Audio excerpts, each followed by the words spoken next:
there, and welcome back to the Global DIY Summit webinar series. My name is Ken Hughes. Welcome back to 2023. We're going to have another 4 of these sessions between now and the 14th of June, where we'll all meet in Berlin at the Global DIY Summit for another fantastic Congress. Please make sure you register early. The early bird tickets, by the way, are still available until the 15th of March. So if you want to save yourself €300 off the price, I would advise you do that, and I do it fast, because even though last year was our biggest event ever, this year is shaping up to be even bigger. Seats filling really, really fast. So if you haven't got your ticket yet, please take my advice and log on after this session and register for the event. Anyway, welcome back to 2023. Hope you had a great Christmas and a happy New Year. I am honored with the invitation to host today's session and to interview someone who I think everybody who's registered for this event really respects. We all celebrated his Lifetime Achievement Award at the 2022 event in Copenhagen. And it's a great honor to have an opportunity to interview him today. Just go a little bit deeper into his history, nearly over 70 years nearly in retail, both across consumer goods and DIY. So I'm really looking forward to this conversation, as I'm sure you all are too, which is why you registered and why you're watching this on demand if you are. So without further ado, please let me welcome to the screen the Honourable Mr. John W. Herbert, winner of last year's Lifetime Achievement Award at the Global DIY Summit. John, how are you? Well, I'm very well. I'm in cracking form. Thank you very much. And very nice to be interviewed by you, Ken, and nice to be on the other side, as it were, because normally I've done the moderation. So I feel cool this morning. Yeah, you're the special guest. I'm doing the work. You get to relax. Listen, as I said, I'm really looking forward to the chat. So we have a good amount of time together today. So I'm going to talk to set it up. I definitely want to talk to you about where the future of DIY is going and where you think we need to do better. I think we'll get to that. But let's start. I guess. I mean, you nearly have a 70-year experience in retail, which spans so much change when you think about it. If I was to ask you what the biggest changes that you've witnessed in retail are, the ones that were most exciting at the time to live through, what would they be for you? Well, it's been, I think today you would say it's been an amazing journey, really. I mean, I started in counter service where you served the people. You didn't have a computer, you did it all in your head, and you serve them. You give the customer a little piece of bacon or a little cheese. You give Jimmy a little biscuit or something, and you talk to them and you serve the people. And then, of course, then all of a sudden we started self-service, which was a big shock. Everybody thought they were going to steal everything when it went to self-service. Then I went into the discount stores. I had the privilege of opening the very first large hypermarket. I've been 17 years as a CEO of a wonderful family-owned business here in Germany. And then I had the wonderful opportunity to go into the Home Depot as the president of the Design Expo Center, which was very short, very brief, but very, very inspiring. And I've been doing this job, which I'm now building up the home improvement network for the past 20 years. So I've seen an amazing amount of changes, but nothing has changed. 2 principles I learned from the very beginning. One is the dedication and passion for service, to really give the absolute best service you can. And the second was to respect everybody to whom you come in contact with. These 2 things has really been a great benefit to me for following these. And because I was looking at the history of your retail experience, and they divide in 2, if you like. So in the beginning, it was all the consumer goods industry, so you worked across, as you said, thrift, hypermarket, supermarket. I mean, to have been there from that change from self-service or from counter service to self-service. And then there's the Nauber days where you get into DIY. So there's kind of a division in 2. Mm-hmm. Do you think that there's anything that happens in the consumer goods industry that we don't do in the DIY industry well enough? Like, if you look at those 2 kind of pillars of your experience, is there room for improvement in DIY that you could borrow from consumer goods, do you think? If you'd have asked me 20 years ago, I would have said yes, or 30 years ago, but not today. I think today the home improvement companies are very, very professional, very, very good, a great asset for the consumer, offering these wide range of products at an affordable price, sustainable products, safe products. So really, no, I think we can be very proud of the home improvement industry, just how efficient and how it serves the consumer well throughout the world. Okay. Okay, that's good. Yes, you reckon we've caught up. Let's talk, I think, because you've been involved in so many different companies, both family owned, shareholder owned, both in the United States, Germany, Europe. You have a unique, I think, vision and look across how companies are run, and you've run many yourself. So I wanted to talk at the beginning today about company culture and leadership a little bit. And so, having been a leader yourself of many, many teams in many organizations, having worked under many different CEOs and presidents over the years, you must at this point have a really good insight into what makes a good leader. Like what qualities, and most people watching this call and watching this show will be leaders of some teams themselves. And so very curious to hear what you might think of would be the best qualities of a modern day leader. Well, I've had very, very good fortune to meet very good leaders, very good managers. I've also had the misfortune of meeting the other side as well. If I may give you examples, Lord Sainsbury was a shining example how he could really put his stamp on the whole business. Retail is detail, everything about it. In those days, I'm now going back 46 years ago to 1977, how perfect I felt that the culture was at that company. I went into a family business in DIY in 1983, and I was just amazed to find such a wonderful private company, so well managed, so passionate, and the quality of the people. I thought coming from a large, big business, we had better managers, but I was surprised at the quality of the management that I found in these family businesses.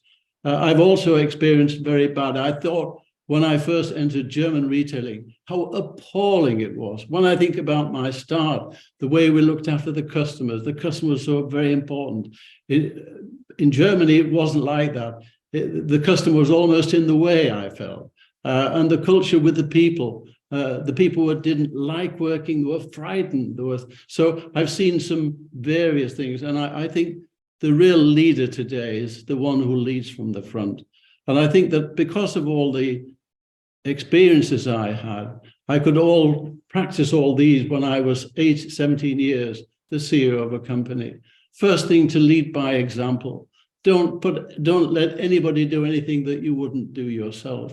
Be the first there, the last out. No special privileges to be seen. Make sure you really set the very top example of excellence as much as you can, and make sure you're passionate for the customers. I realized this, of course, when I went to the Home Depot, and I was very fortunate to meet a brilliant gentleman called Jim English early in the 80s when he was at the Home Depot. And I got to know the Home Depot people, and what for a wonderful culture. When I look at the three people who formed the Home Depot, Bernie Marcus, a man of huge common sense, a real decent, honest person you could approach. Then you had Arthur Blank. He was the controller. He was the stricter one. He was the one who was really the terrier to make sure everything went well. And then you had Pat Farrer, the most emotional man I've ever met anywhere in the world, who was the chief merchant. These three people, these three brilliant people, started a company today that is now over $150 billion business, and with 3,000 stores. It's just been a remarkable success. So I have followed these, and it's always really interested me. How can people be so successful, and yet another company cannot be successful? And that's been a wonderful experience. Okay, so in terms of, so to summarize that, so it's, yes, passion, it's respect, it's doing everything that you would expect your people to do. You said a moment ago that you have had the misfortune of meeting leaders along the way that maybe didn't hold the same values as you had. And I know, having listened to some of your speeches, you talk openly about turning down promotions and leaving organizations because of an ill fit, let's say, with someone that you didn't respect. What have you learned over the years in terms of, because you mentioned that there are bad management styles. What evidence have you had of that over the years and experience?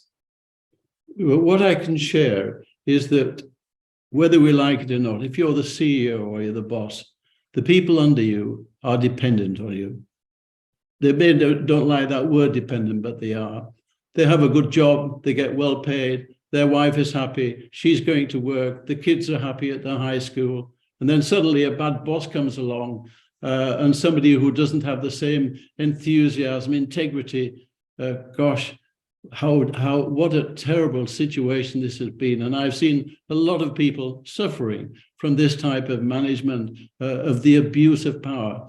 We, in the position that we have got a huge responsibility to make sure that we respect and treat people as fairly as we possibly can. And if they're going the wrong way, to try to put them on the right way. But I think this hire and fire is too quick. I think we must try.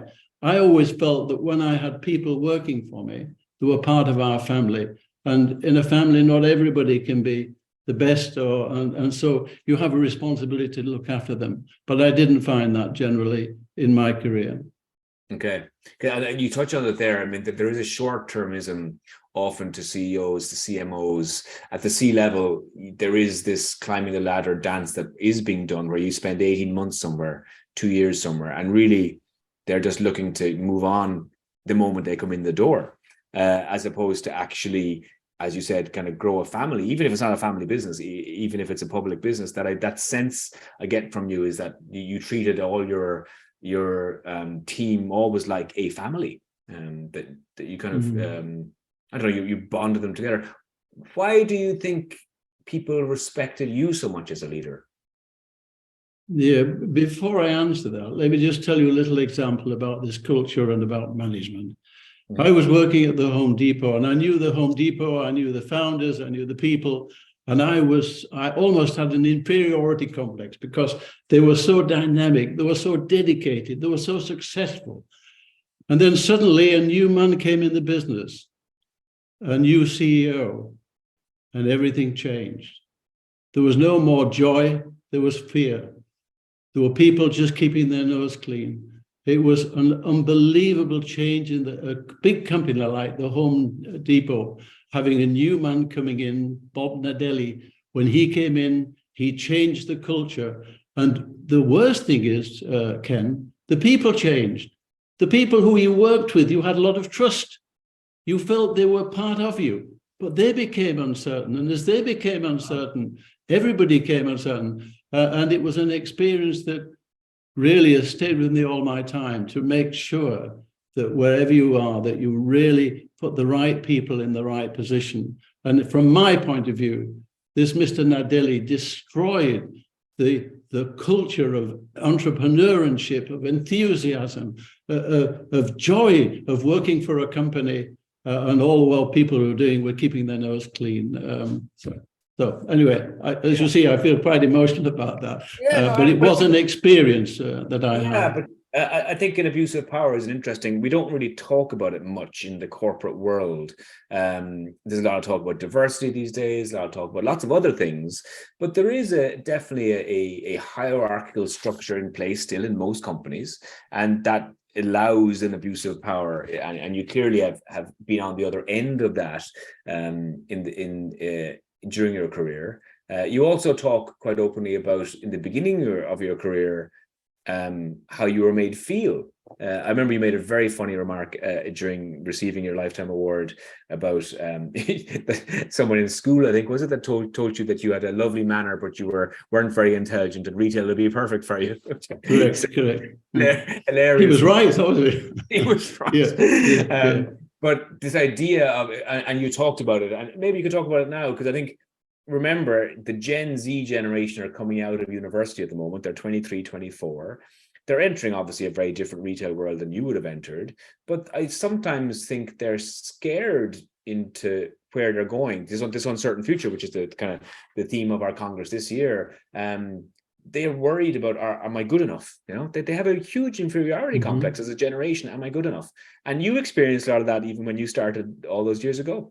Yes, indeed. Yeah, I think, I left school just before my 15th birthday, and I felt so badly treated. When I went to the I joined the army for 3 years, looking after I was looking after the canteens and things, also part of the retail experience that I had. But the way you were treated, the way you were spoke to, I wasn't even allowed to have a Christian name. I was just Herbert, and I had to call them sir. But that's the army anyway. But going back to the civil life, how very badly treated I used to be and disrespected. And that really got me going. I said, that was the motivation one day to get a position that I will make sure that when I have people, I look after them, I respect every single one of them. And by God, if they didn't do that. And when I was the CEO of a company, we had 1,200 people. I knew everybody by name because I made it my job to do so, because they were very important to me. They were what's more important than the people, and give them the freedom. But on the other hand, a huge measure of discipline, of self-discipline, of timekeeping, of being reliable, of being honest, of giving the customer the very best advice possible. These are the sort of things that makes retailing, I think, so enjoyable and so very fascinating. Yeah. And do you worry that I'm going to use the word hysteria, because sometimes it is, the hysteria around technology and digital disruption and all the conversation in that area, do you think that some of the old world values that I think they are now maybe described as old world, honesty, trust, respect, kindness, knowing people's name, motivating people, that those are being lost a little, and that the kind of axis is tilting towards just a hyper convenient, digitally driven retail beast? Yeah, of course, it has changed at all. And when I think of going back to the 18 years, 17 years when I was CEO of a company, in those days, we didn't have Amazon, we didn't have the internet, we didn't have the competition that we had there. So we were living in a different era than what you are today. And it was so nice. I used to take great pride in seeing somebody selling somebody a lawnmower, for example, or a power tool, and see the trust in the people and helping him in the car with a lawn, this sort of thing. That has gone a little bit, but I think the modern technology is giving a new opportunity. Some people have become obsessed that the Amazon syndrome, that they were getting worried that everything was going to go the other way. Of course, it is a balance, and we are seeing now stores closing, a lot of stores closing because of the internet and everything else. I hope it stops. I hope it gets back. I think to go shopping is a wonderful experience for people to go out. My wife and I just love going out to do some shopping, and I hope that continues. But I think the other side, the digital side, makes life a lot easier, a lot more efficient, and I think that's the progress. But it's nice to get back to the shops, and it does worry me a little bit that too many stores are closing, and that people may not have the opportunity to enjoy the shopping that I do. Shopping with my wife is a wonderful experience. Yeah, that's why you're still married, clearly. Yeah. And I mean, it is, I would have an opinion on that too, obviously, in terms of the stores, the role of the store in the future. And I think the role of the store has to change. Because it can no longer be a giant warehouse where all the products are there for your convenience, because, well, that's digital. You can just click on that. They really have to, so I actually think that the people in the store are going to become more important than ever before. Because if I do choose to go into a store, I now expect to meet people with passion, with knowledge. And so, so I think it actually we're going maybe a full circle. Everyone I interview, I always like to ask this question, because it's kind of, it's a probing question, but people always have an answer. You've had such an illustrious long career. You must have made some mistakes.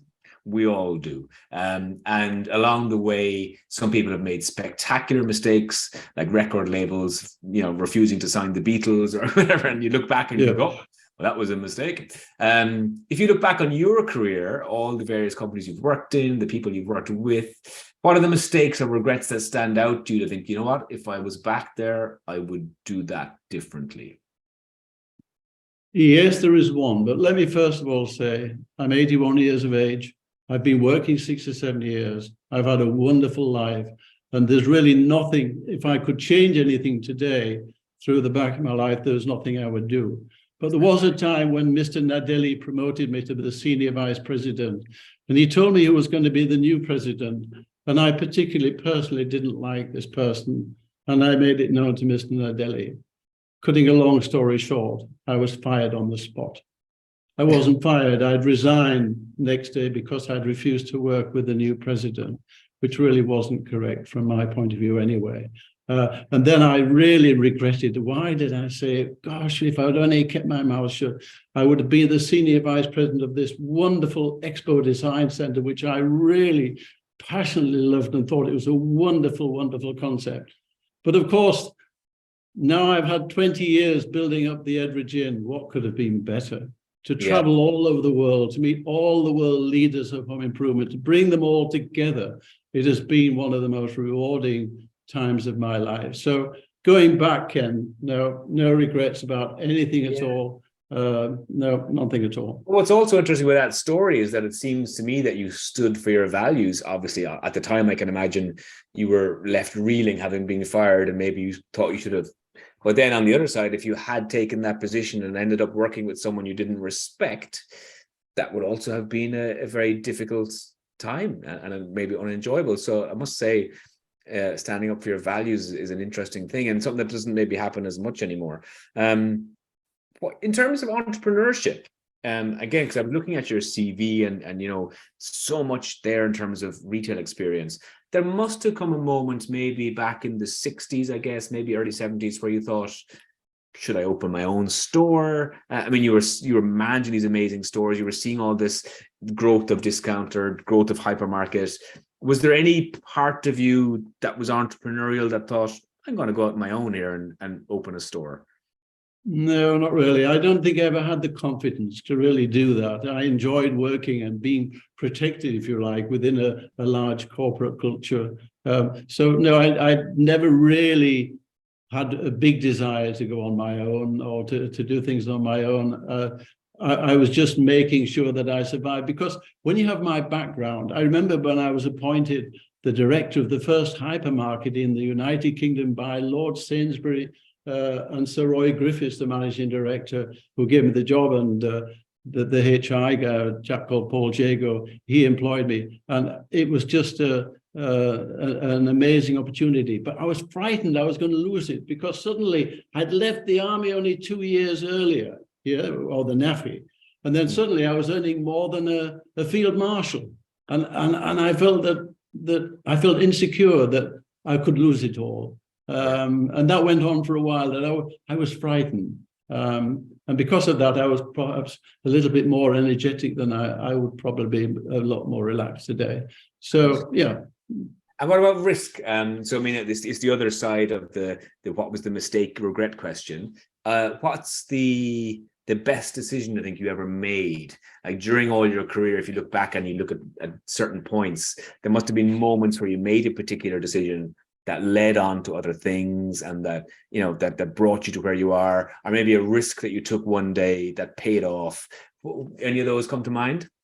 Yes, meeting an 18-year-old German girl who I later married, and today, and today we've been married. Was that a good decision? Hang on, was that a good decision or a risk? That was a wonderful decision. Without my wife, without the support. Without that, I don't think I would ever be where I am today. So that certainly was the very best decision that I've ever made. Yeah. Okay, let's talk about that, because we don't actually talk about private lives a lot in corporate, and I think we should.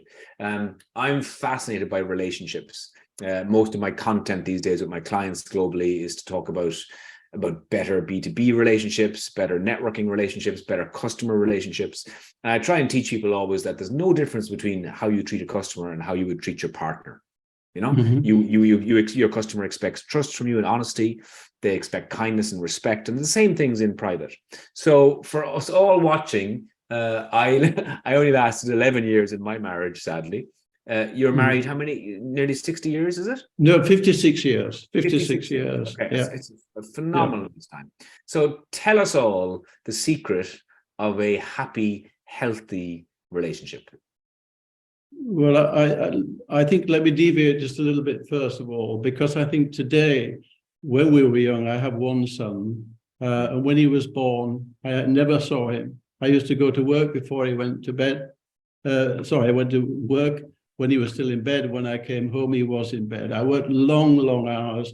It was expected to work in those days in Germany a 6-day week. And I hardly saw my son except on a weekend. But when I look at my communications director today, Oliver, he spends much more time with his children. This, I think, was something that I really deeply regret, that in those days it wasn't possible to have the same time with your children as such. The other thing is, I think that what I've learned over the bit, my father left us when we were very young, and how a father can leave his children and never meet him again always stayed with me very, very strong. And therefore, I think respect for each other, I think, is very, very important. I don't know if I've been a very good husband. I've tried. And I think today, I would say that we're extremely happy. And I feel very, very fortunate. So I think a good relationship means such a lot.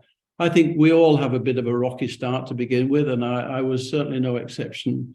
But the way it has developed today, it could not have been any better than the way it's turned out.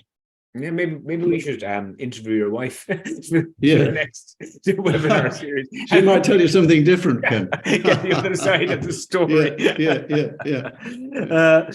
No, it is interesting. I mean, and those values that come up again and again, both in your private life and your professional life, and it's nice to see that there isn't a difference. You know, it's respect and kindness and honesty, and they're all interesting values. You must obviously have met so many CEOs over the years, and you do the webinar or the series here also, interviewing them. And so, you've got to know them as friends, you've got to know them professionally.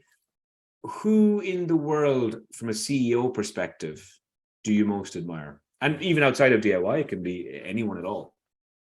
Yeah, I could be tempted to say Lord Sainsbury, from his position and power and the way he put his culture stamp on the whole company. But I met a man called Tim Grinnell.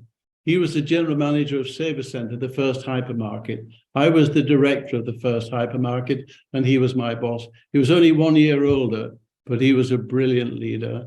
He has enthusiasm. He never looked for people's faults. If anything ever went wrong, we moved forward. And he was a tremendous charismatic leader who believed more in me than I believed in myself. So he was a person that I had so much good fortune to meet. The first one, of course, was Mr. Appleton, who was my first manager when I was 15 years of age. He was a wonderful man. He was such a he was so customer orientated. John opened the store 5 minutes before. If anybody was there and it was closing time, serve them to the end. He was a man who just loved people and loved retail. And he was the person that I think has made the biggest impact on me. But then when it comes to leadership and management later on in management, this Tim Grinnell was very good. But I've had very good fortune, and particularly in the home improvement industry today, there are so many great leaders that we can all learn from. Yeah, and listen, to be fair, I suppose EDRA and the Global Home Improvement Network, that's the point, isn't it? That you bring people together, and that the mentoring that needs to be there is there, and that people can have those conversations. I think I'm a big believer in mentoring and having strong mentors. We all need, direction. No matter, and I think there's always an expression I've always liked. If you think you're the smartest man in the room, it just probably means you're in the wrong room. There's always more to learn, always space to grow. And I think that the network that you've built is just that. Which might bring us on to talk about the future of DIY, I guess. The topic for this year's Congress in Berlin is the age of uncertainty. So, what is the vision for the DIY industry in this age of uncertainty that we're coming into? Disruption is all around us, both economic, political, technological, social. What are your own opinions on where we are now in the DIY industry, and maybe where we need to be? Well, I'm very optimistic about the future. I think it's going to be, certainly since the pandemic, since the COVID pandemic, I think people have rediscovered their homes.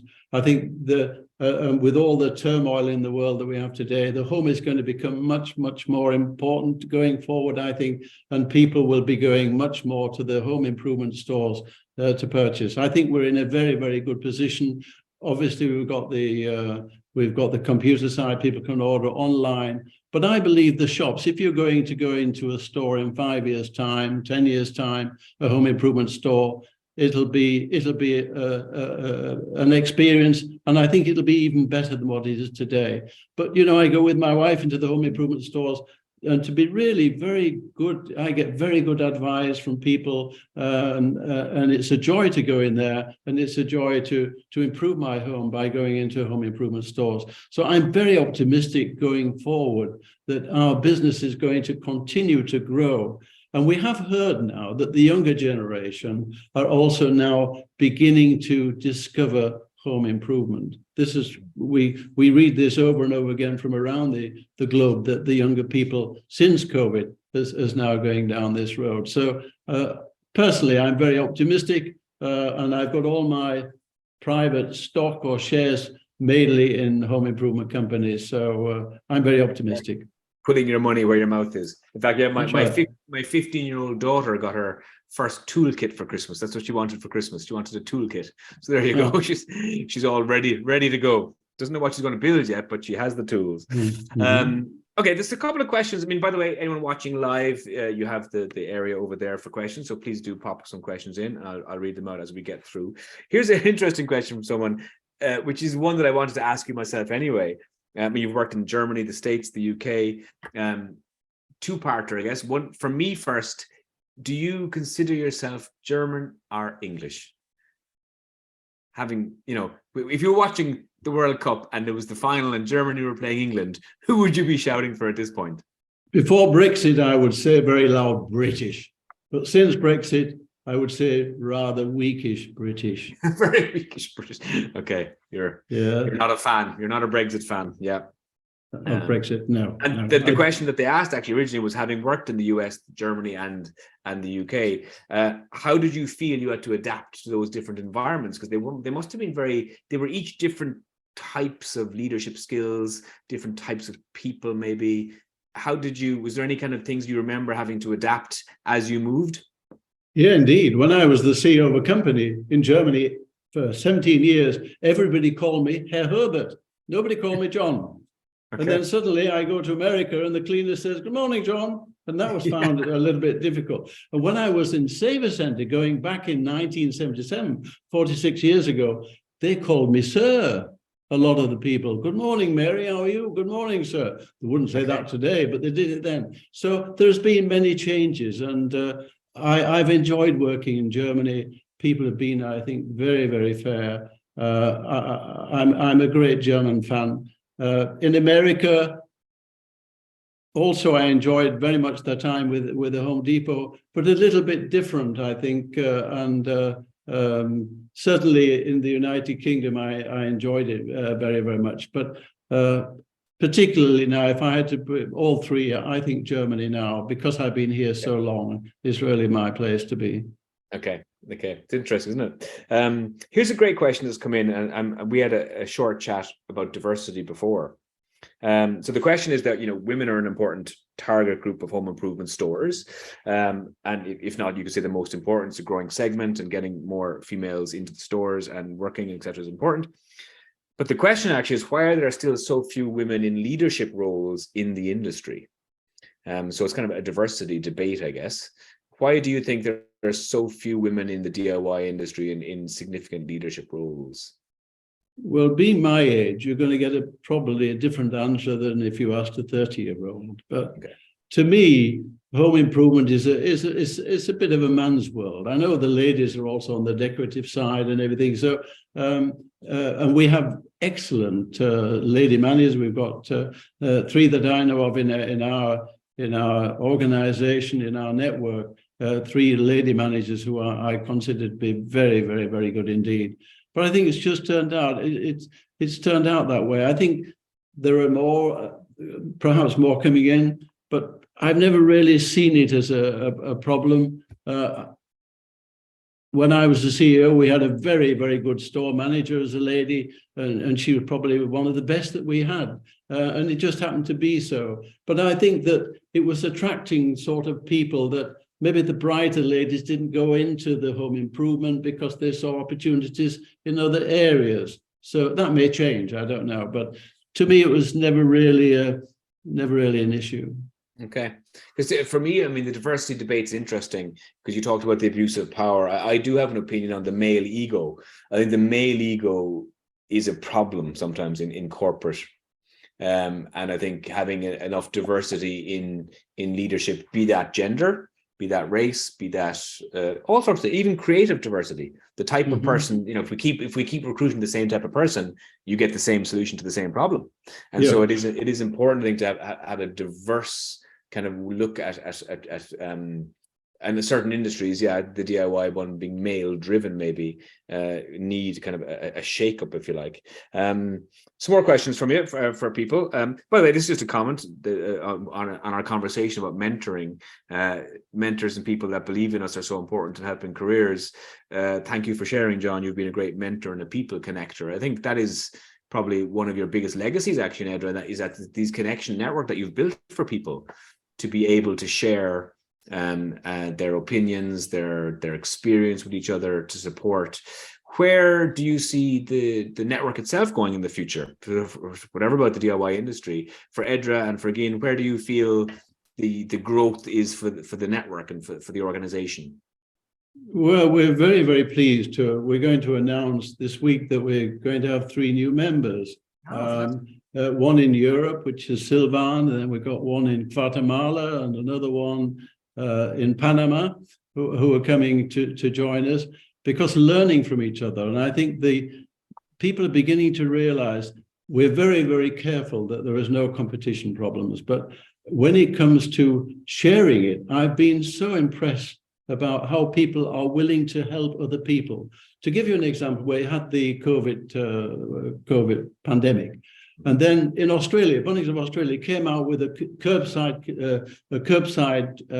collection point, which was quite new. Before it was click and collect, but now suddenly it was and they sent a video, and I sent that video from around the world. And the Japanese installed it immediately. People did that all the time. So learning from each other. And I find that there is a great willingness to share examples across, and people learning from each other.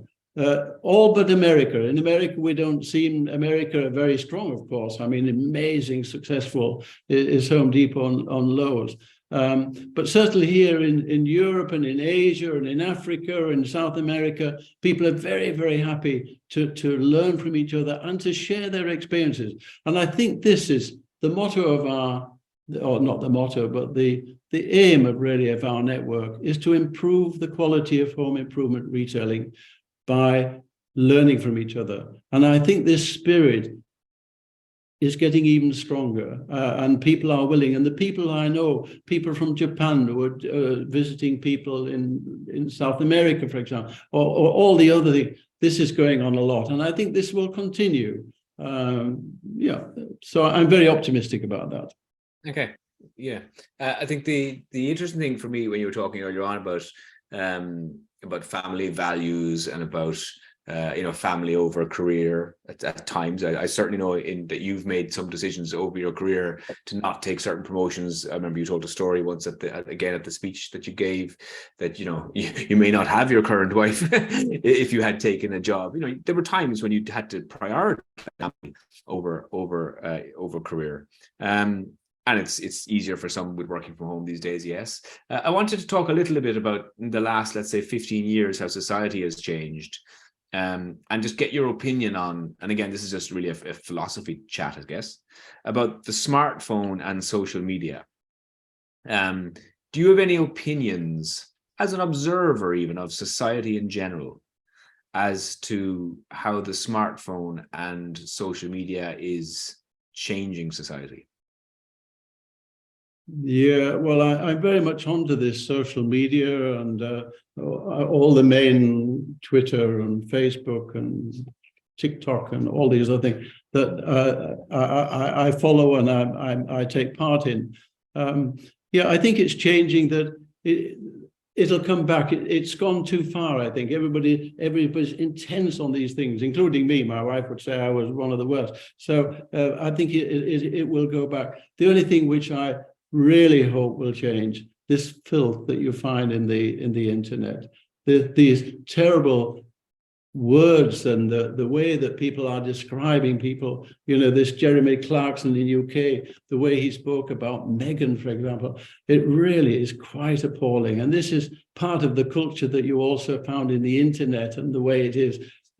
I just hope we get more values and more discipline and leave all this alone a little bit, because I find it extremely disturbing. And so, yeah, I think it's in a deterioration situation at the moment. I don't like it, but I do hope it will change. And I do hope that we can show more respect to people. But at the moment, it's the worst that I've ever experienced. And I do hope it changes. At the moment, I don't find it an asset for society.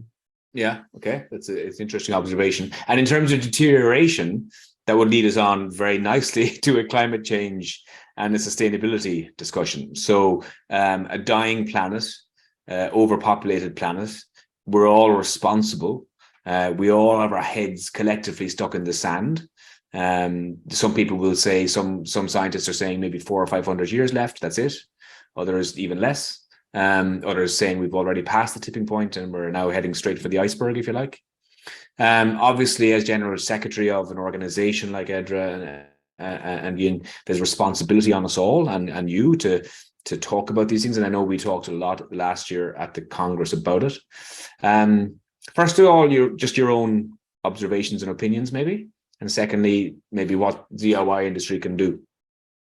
I think the biggest challenge for anybody now coming into management is the protecting the planet, sustainability, to really concentrate. And we as an association are going to put a lot more energy and effort into this point. I think it's going to be our major drive going forward.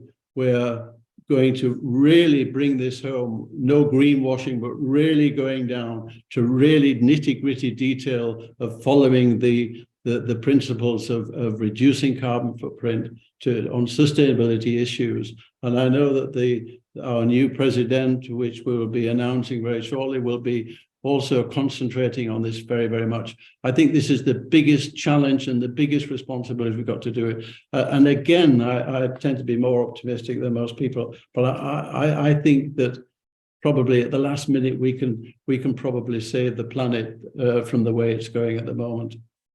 Yeah. Okay. Good. I like your optimism. Now that we're talking about, I suppose, the summit coming up and the sustainability content from last year, are you excited about this year's summit in Berlin? Oh yes, I think I think that again, I must compliment Iñaki for the excellent program that he's got again. I think we've got an absolutely first-class program. We've got known speakers as well. We've got new speakers. We're going to address the issues that are very, very important for us today, including, of course, sustainability, amongst other things. So, yeah, I'm very, very optimistic. I think this year is going to be a record, Ken. I think we're going to get well over 1,000 people. People want to be together again. We're sick of looking at computers and people. We want to be together again. And I was very inspired by the BHP Congress a little while ago, how many people came. So I think that this year it's going to be in the biggest hotel in Europe. We're going to be all together. We've got over 1,000, it's over 1,000 room hotel. So we can get a lot of people in this hotel. And I think the program and, the networking and being together, all the CEOs from all the world, nearly all of them come. Over 90% of all the CEOs of all the leading home improvement companies and their top management will be in Berlin. So yeah, it's fantastic. And what an event. And again, I think we've learned, because we've got the right mix between excellent program, networking, study tour, and bringing the people together. So yeah, it's going to be super. I'm looking forward to it. Yeah, and I can definitely back you up there, because I've seen the program as well. I am, of all the events in my calendar, I'm certainly most excited about it. I think I do agree with you. But the COVID piece, the post-COVID, wanting to connect again, wanting to be in the same room as each other, very strong. What was your opinion on how the DIY industry handled the pandemic? Were you proud of the members that you represent?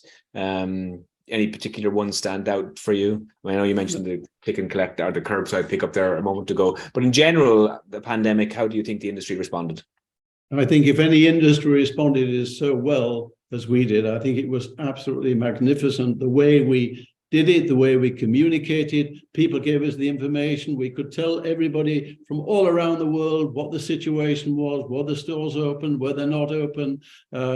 We also managed in Brussels through our dynamic Director of European Affairs, Julien Boveron, that we managed to convince the Eurocommerce, which is the retailing arm, if you like, of Europe, that we were essential retailing in the home improvement, and they published it just at the right time at the beginning of the pandemic that enables quite a lot of stores to remain open, not all, but nearly all. So I think the way that the industry responded to COVID-19 was exemplary. The way that they, in the shortest of times, made it safe for the consumer to do their shopping, the way they had the click and collect or curbside collection, the way that the disinfectant, the way they put the plastic, the way they protected their cashiers. This happened in ultra speed, and I think we were one of the leaders in the home improvement industry in the COVID time. So to answer your question, Ken, very proud. Yeah, I would agree with everything you said there, I think. Here's a question. We might finish on this because we're running out of time. John, congratulations for your impressive track record, which is, by the way, there's a lot of that. I'm not reading them out, but I'd be here for 4 hours if I just kept reading all the comments about your career. Thank you for inspiring the next generation of retailers and partners. Business, as you say, is all about people. Is there anyone that you would have liked to have met during your working life and career that you never did, or you weren't able to speak to, and why? So is there anyone that you would have loved to have met over the years in retail that you would have loved to have a dinner with or have a conversation with, but never got a chance to? No, Ken, I was 9 years the moderator of the German Lifetime Award, and I managed to meet all the leaders of the in Germany. And I must say that, and I met Lord Sainsbury. No, I think I've just been very fortunate. The people I have been able to meet over the years, and no, there's nobody really who stands out who I would like to. I would have liked to have met the dear Queen, but yes, I didn't. But otherwise than that, I'm very much a loyalist as well. You have to make do with Charles. Charles is lovely. Listen, John, it was a pleasure talking to you. We could chat for hours and hours, and honestly, if we left the questions open, they'd just keep flooding in as well. It was a great honor. We will, of course, see you on stage at the Congress in Berlin on the 14th. And look forward to it. Thank you very much for your honesty, for your observations. Fascinating, and I think the conversations will keep on going in Berlin for everybody who attends that event. And I know people lean on your experience at the event as well. And you're always a man who's willing to chat with anybody and sit down and chat and share your experience. So thank you for that on behalf of all the members and all the audience today. Thank you for your candor and your honesty today. Really enjoyed that interview. Thank you again. Been a pleasure to talk to you. Thank you. Thanks, John. For the rest of you, as I said at the beginning of this session, the Global DIY Summit is coming your way, 2023 in Berlin from the 14th to the 16th of June. If you want to jump onto the website, have a look at the program. It is a fantastic program over the 3 days. I would encourage you to register if you haven't already done so for your ticket and get the early bird tickets before they sell out on the 15th of March. I will be on stage moderating an entire customer experience session at the event with, again, some amazing customer experience speakers. I'm really looking forward to it, as I am indeed to the next 4 webinars that will be dropping your way between now and then. And so listen, thank you so much for your attention today. Hope you all enjoyed it. Again, I could have chatted to John for hours and hours. He's a fascinating man. But look, we didn't have the time. So again, if you want to catch up with him, he will also be at the summit in Berlin on the 14th to the 16th of June, 2023. I'm Ken Hughes. Until next time, see you then. Bye-bye.